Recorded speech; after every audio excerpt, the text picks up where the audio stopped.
but yes, let's start this, Varun. I think I have read the book Pajama Prophet, and I've also been in touch with Abhinav, so I know the journey and how you guys wrote the book and all of those details. But tell me, how different is freelancing and being a CEO? Because today we also talk about freelancers are like entrepreneurs or micro entrepreneurs, whatever you want to term it as. But for you, how different was it compared to what role you are playing today? Yeah, I think even when it comes to the word CEO, right? Like there are many types of CEOs, many different levels of CEOs, right? So when I was running Sizer, which was my first ever freelancing startup, I was doing it mostly alone, right? When we started freelancing with clients, we were all doing it individually. Being a CEO there didn't really matter, right? To be honest, like what direction can give people who are working on their own for clients. But after that, I did JobSpire, where I was like an actual CEO, right? Real CEO managing hundreds of thousands of dollars. So it was a little like step up. Today, I'm running a company that's worth millions, right? So it's an even bigger step up, and we've got like 40 investors now. So it's just like, being CEO is very different from being a freelancer. Being a freelancer is about the skill set that you have, right? You're giving a skill set that you have to somebody else. But being CEO is about allocating time and money, and not just your time and money, but everybody else's time and money, right? Mostly everybody else's time and money. It's like, oh, should I put $500,000 here? Should I put like five people here? So it's something like that. And I feel that they're two very different games, but you need to go through one to get to the other, in my opinion, at least. Got it. And throughout this conversation, everyone, we are also going to keep picking up audience questions. So please feel free to put in any questions, thoughts, or comments about whatever we are speaking. And I think Brijesh has put something that I wanted to ask you. Is handling 40 bunch of investors like really tough sometimes? How does your board meeting or investor meeting go?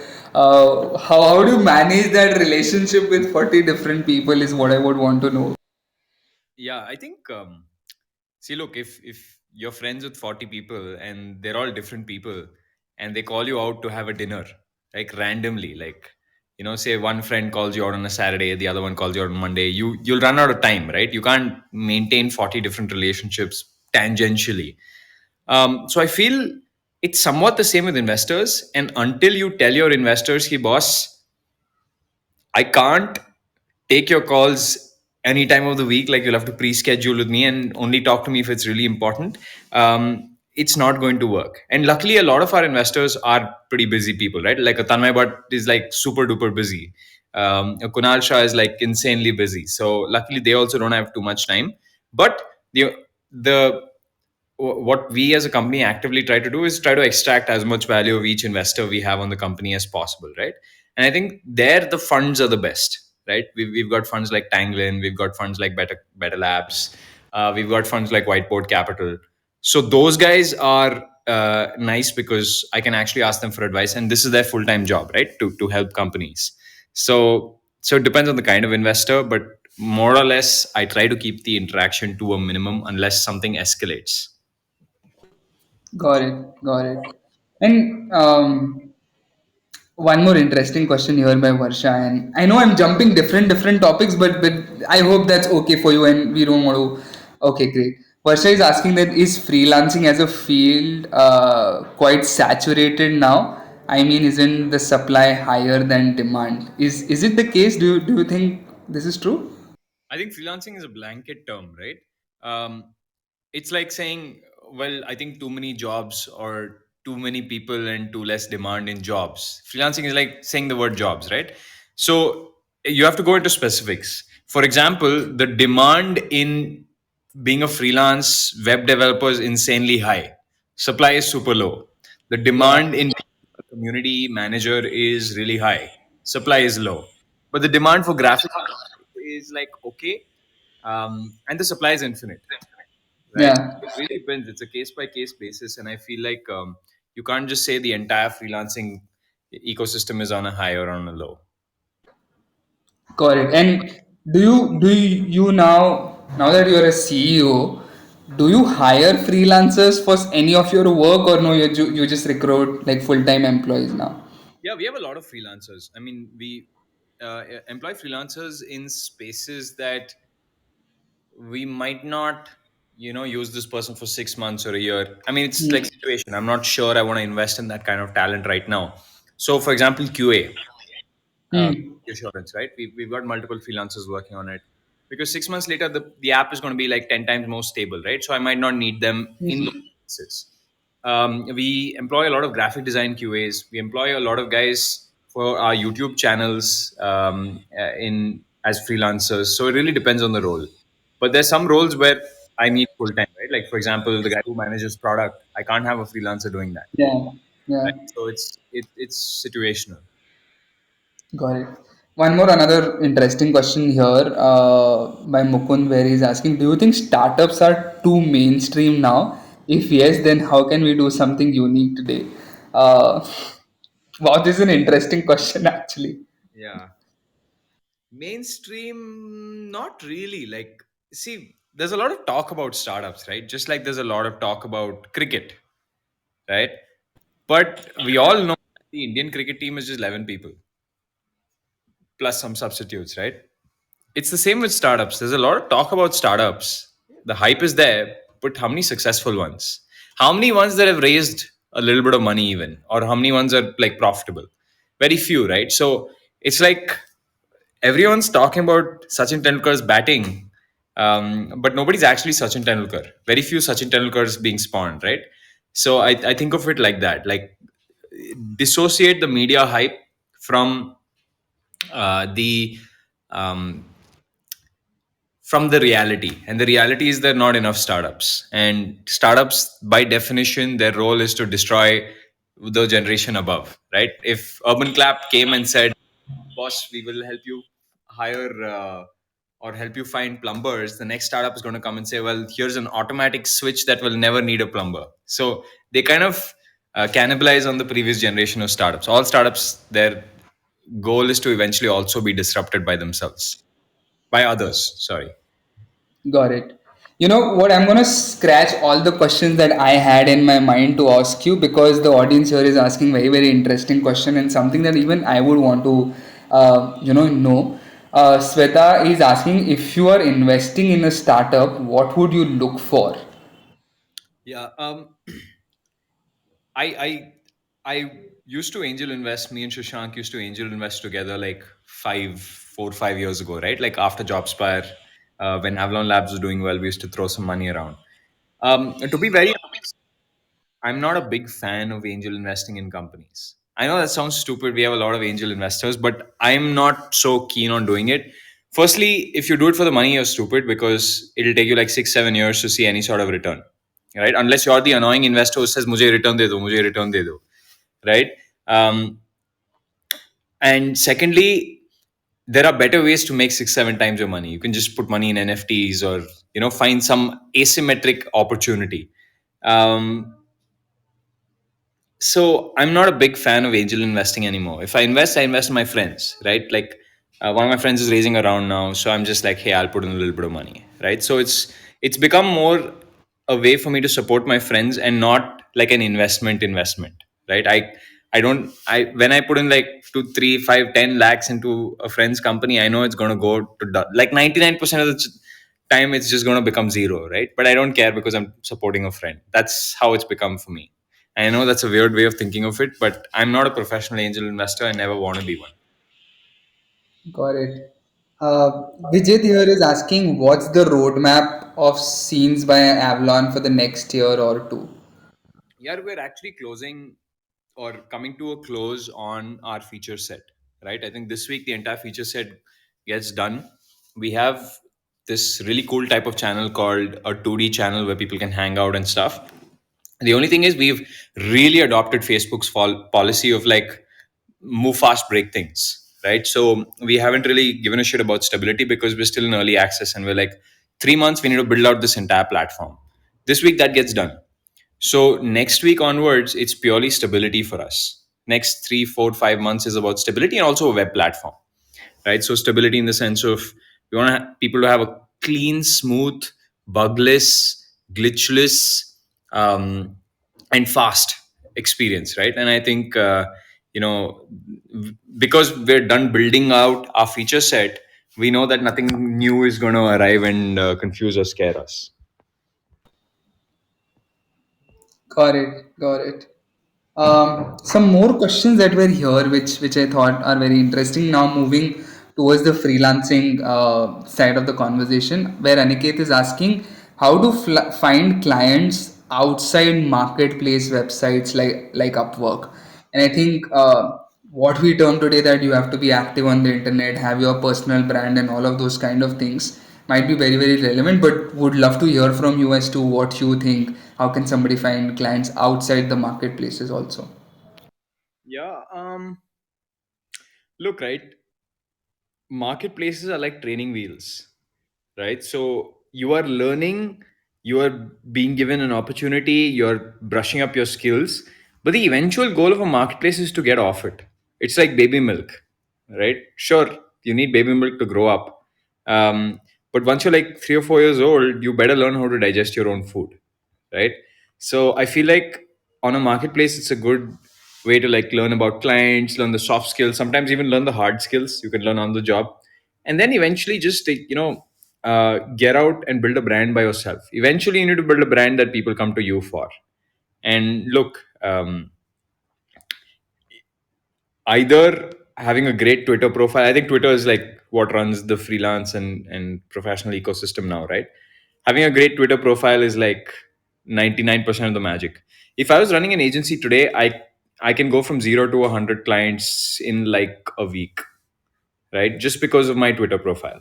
Not my Instagram, not the 120K on Instagram, not the 50K on YouTube, but the 50K on Twitter. So it's not the absolute number, it's about who and what do they look up to you for. So I built a niche and I built a brand about something. So eventually that should be your goal. You get out of Upwork and whatnot. Because otherwise what's happening is you're borrowing Upwork's brand and you pay a price for that. Yeah, yeah. Got it. Before I move on to the next question, just want to remind you all once again about the gift hamper that we are giving away to everyone who will just note down all of these things and will put it in the forum of our community. Just feel free to do that. Any thoughts, questions, more questions, comments, or like a summary about this entire session, we're going to send you like a nice gift hamper to your way. But the next question that I want to ask you, Varun, is here by Sri Jeev, where he's asking, when you're hiring someone for Avalon, what are the key things you're looking for, and what are the red flags? And now let's look at it with freelancer perspective as well as like a full time employee perspective. Yeah, I'll tell you full time first, right? For me, full time employee is somebody who I can trust to handle a department. Look, uh, I don't know if the word is old, but I've gotten to a point in my career where I can't do things by myself. Like I try to avoid it because if I do things by myself, next week if I have to say go pitch to an investor or do something else, then this thing I'll drop the ball on. You need someone with context in a particular field, right? So I hire people to be able to have a year long 1 second.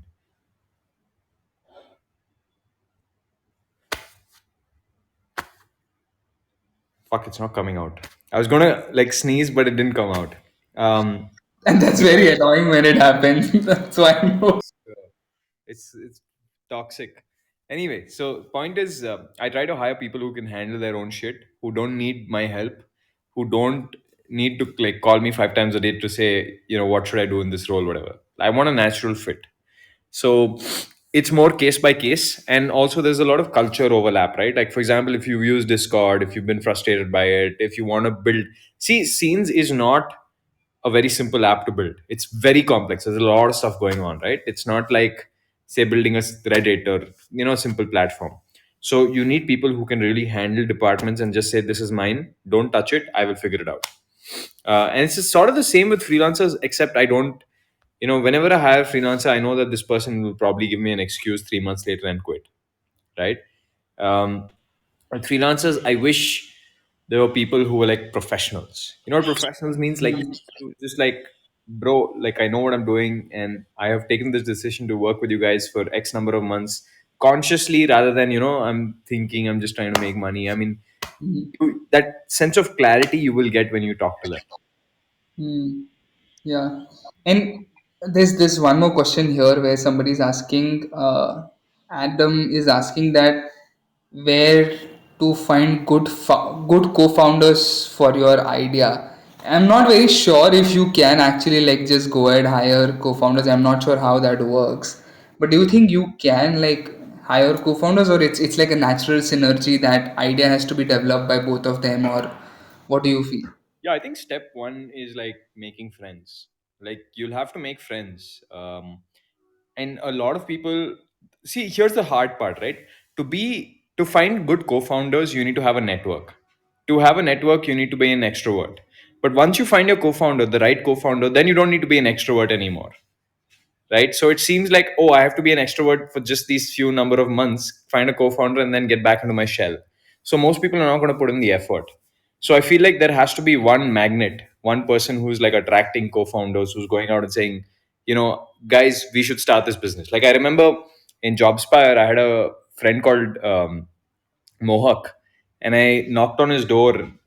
We were in the same hostel, and I said, "Dude, join me." And he said, "No." And then I said, "Look, I'm going to write a book one day, many years later. Do you want to be on that book, or do you want to be just some random person?" And guess what? He was in that book, but I wouldn't like. There was no way I would have known that 5 years ago, right, or 6 years ago when I tried to sell him on working with us. So sometimes you're bullshitting. It's like a fake it till you make it sort of thing. But yeah, there needs to be one magnet who's like selling the dream and the vision to everybody and pulling them in. In hindsight, it looks like the dream and the vision was all completely true. But if you looked at the 20 or 21-year-old me, you would not be 100% sure. So hard to tell, right? Like, it's like, again, angel investing. It's so hard to tell. Most of the time, you're going to lose money. Got it. If you look back, like today in your journey in the last 5, 10, 8 years, what are something that you feel really proud about? Like that you took these decisions, you hired this person, or anything else. Like, what are some of the things that you feel really proud and happy about? Yeah, I just didn't quit. I think it's so easy to quit. You have no idea. It's especially now, right? And again, now it's like I'm at a place where my identity is tied into this, so that's not going to happen. But I'm saying, like, if there's somebody else in my space, my spot, right? Oh, sure. If I want to become a YouTuber, I can. If I want to do this, I can. If I want to become a game developer, I can. There's so many options, so many distractions. Why would I do the hardest thing possible, right? Everyone, it goes through everyone's heads. So I feel like sticking through the really hard times, and there have been hard times, right? Every startup goes through really low lows, and really high highs. And that's why I feel youngsters are well equipped to run companies because they don't have that optionality. They're like, this is my identity, this is my company. I can't do anything else. I'm not going anywhere else. Hmm. So I feel it's a blessing that you have not figured things out, because the one thing that you pick up and you try to run a company with or try to freelance with, that's your identity. So you've got to make it work. And that's all I'm proud of, man. I don't like, all the best CEOs will tell you this, by the way. All the best CEOs will not say, oh, this strategy or this thing or whatever. It's just, bro, I just didn't quit. I kept trying. Mm. And I think this happens probably every day, right? Like every day there's a new problem when you're running a company, and like every day or probably every hour you have to take that decision that no, I don't want to quit this. I want to keep doing this, and be persistent about it. And I think that's like a very very hard thing, and I think the best of the things that comes out after a few years when you look back at it. True, man. I think um, picking up one thing that you want to solve and doing that for 10 years is it's the most insane thing you can do, but also the most gratifying. Like, it's not like because there were hard times I didn't enjoy it. I enjoyed the hard times too. Mm. Got it. I'm going to ask you one last question because I think we are going to hit the time limit for us. Um, where Sweta is asking if you don't have a specific specialization but are still interested to work with startups, how can you pitch yourself to them? And I think this is a very, very relevant question because when you're just beginning your freelancing journey or are just out of college, you don't really have like a specialization or expertise into one particular category. And you're more like a generalist rather than like a specialist, perfectionist, whatever you want to term it as. How do you really pitch yourself when you are like jack of all trades or a generalist kind of person? Yeah, I think being a generalist is a good thing, except it needs to be made up of some skills. Like a lot of people use the word generalist to just mean I have no skills, right? And I'm telling you, no startup in the world wants to hire people without skills. There's not a single one. You won't find one startup in the world that wants to hire people without skills. What's the point? I mean, think about it, right? Suppose you're doing a college project, right? I'm going to put it in people's own terms, right? You're doing a college project, it's about surveying land and writing a report about it or something, and you have to pick a team. And there's one, or forget about that. Let's say you're playing basketball. Okay, it's your life is on the line, your reputation's on the line. Okay, it's like a professional basketball game, because everyone who's running a startup is like, at least the funded ones are all playing with millions of dollars, right? It's their life and their reputation and millions of dollars on the line. So you're playing a basketball game for $10 million. Okay, you're allowed to pick five people. The opponent's allowed to pick five people, because obviously you can't have 20 people on the court. So the opponent goes and picks their people. Now you have to pick five people in your team, right? Are you going to pick people who can't play basketball? If there's $1 million on the line, if there's $10 million on the line, will you ever pick someone who has no idea how to play basketball? Okay, fine. Even if somebody doesn't know how to pick basketball and you don't have many choices, you might pick the guy who can jump the highest, right? Hmm. Or the guy who's, I mean, you'll most likely want to pick someone who's played basketball, right? Yeah. And that's why that's my tip to youngsters, right? First play basketball, then try to be selected in the team. Don't say I've never played this sport, I play golf, but please pick me for basketball. Because startups, they're playing for like a huge amount of money. Nobody's gonna risk their time or their money with someone who can't add value. Got it, got it. And I think great piece of advice that you should really at least have some sort of proof of concept of proof of skill that's visible to people out there. Like if you're applying for, let's say, something in website development or graphic design, you cannot just say that I don't have a portfolio, or I like you should have something to show and pitch that, okay, this is the kind of work that I've been doing. And I think that's very relevant in the current digital age that we are into.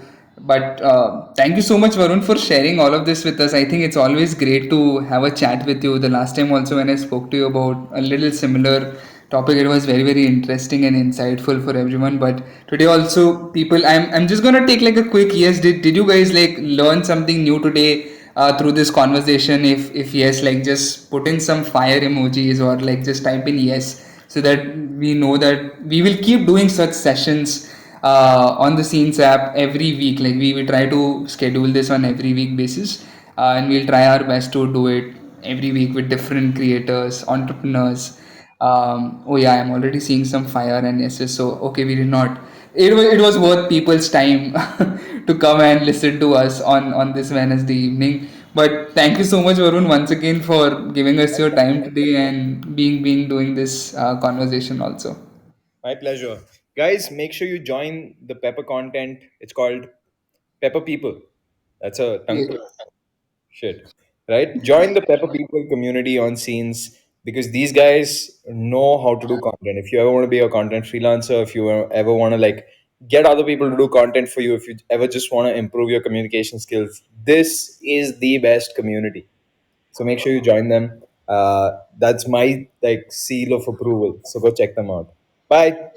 Thanks, Varun. Thank you so much. And bye bye, everyone. Take care. We'll see you at our forum in the community.